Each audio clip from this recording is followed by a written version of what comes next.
Hello guys, তোমরা কি এরকম হেয়ার আর বিয়ার্ড কাট করতে চাও যেটা সিম্পলের মধ্যে স্মার্ট লাগবে? চলো তাহলে কিভাবে করি আজকে ভিডিওটা দেখি। তো সবার প্রথমে আমাদের নিড অ্যান্ড ক্লিয়ার একটা সেকশন, তো তারপরে আমাদের 2 নম্বর ক্লিপ নিয়ে সেকশন থেকে 2 ইঞ্চি করে ছেড়ে চুল কাটতে হবে। তারপর 1 নম্বর ক্লিপ দিয়ে মিডিল পোর্শন অবধি আমরা কাটিং করব।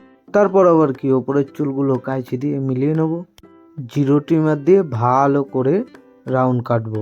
পর সেকশন করে সামনের চুলটাকে জিগজ্যাগ করে কাটবো। তারপর আসবো দাড়িতে।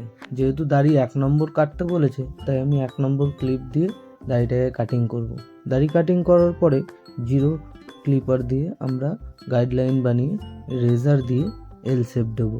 এল শেপ দিলেই হয়ে গেল আমাদের বিয়ার্ড কাট।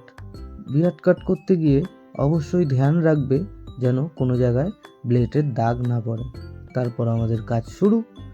হেয়ার ড্রায়ার দিয়ে ড্রাই করে আমরা পোজ মারা শুরু করে দেবো।